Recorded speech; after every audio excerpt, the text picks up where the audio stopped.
Baik, Assalamualaikum warahmatullahi wabarakatuh. Perkenalkan, nama saya Muhammad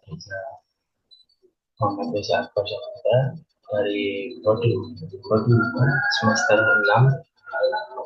Pada kali ini saya akan menjelaskan eh, beberapa aspek hukum yang ada di Indonesia, terutama di mata kuliah filsafat hukum ini, yaitu tiga: hukum keadilan, hukum kesejahteraan, dan hukum kemerdekaan.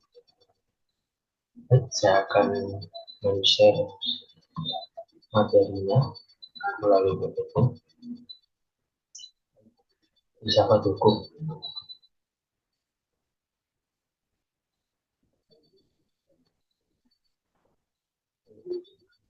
Yang pertama, apa itu hukum? Di sini hukum dalam penjelasan saya itu merupakan sebuah aturan yang dimana dibuat oleh pemerintah untuk menegakkan sebuah aturan di negara tersebut, dan itu mempunyai sebuah tujuan agar uh, hukum yang dibentuk di Indonesia itu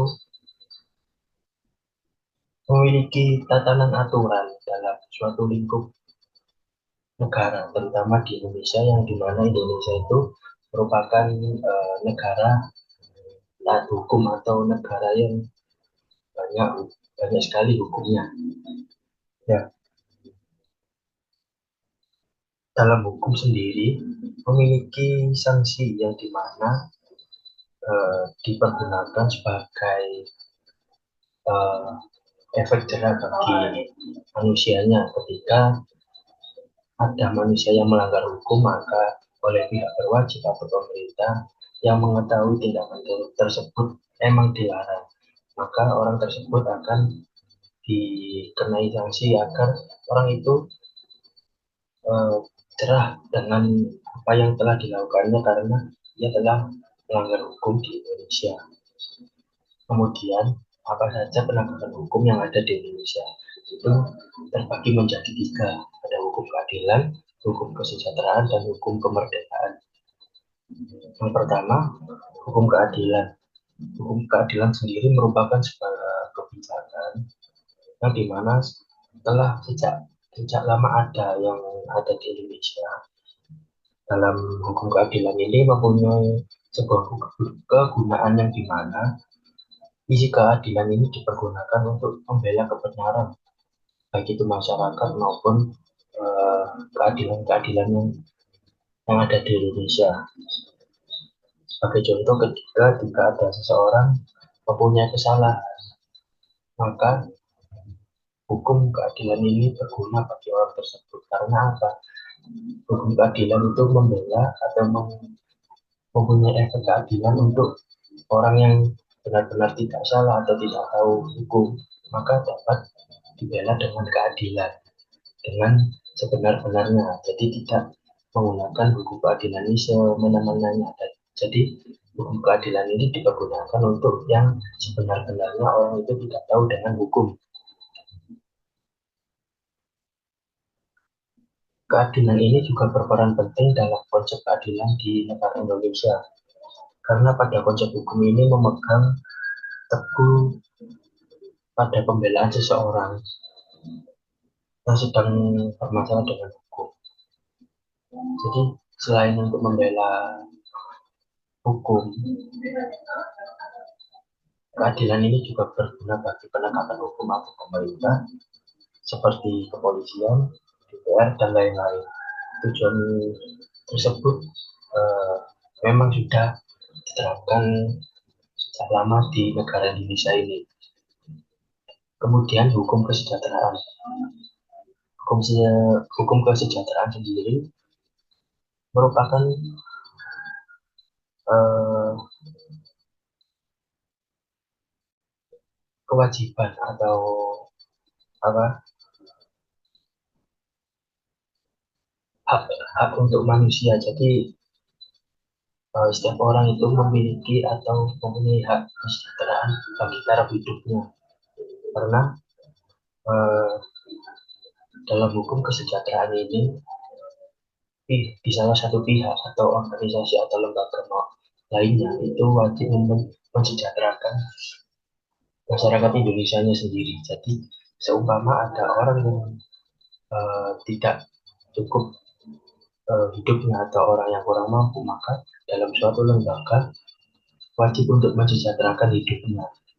Sebagai contoh, petani, petani ketika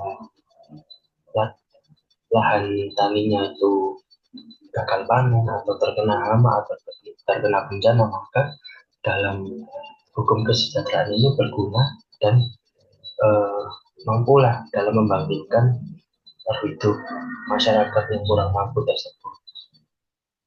Jadi dalam hukum kesejahteraan ini sudah sejak sejak lama ada untuk mensejahterakan masyarakatnya sendiri agar Indonesia itu eh, dapat dikatakan mampu dalam taraf hidup setiap masyarakatnya.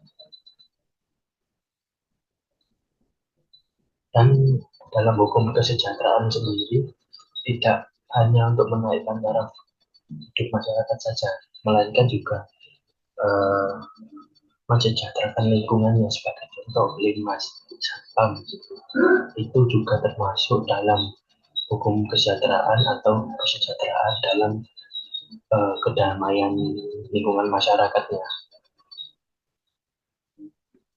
Baik, untuk yang ketiga, hukum kemerdekaan.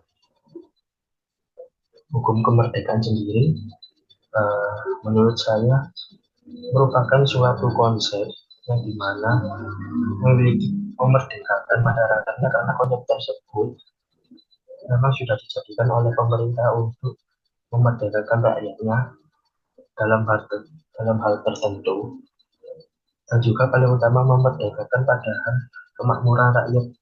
Sebagai contoh, tani memerdekakan taraf hidup masyarakat yang kurang mampu seperti hukum kesejahteraan yang sudah saya jelaskan tadi.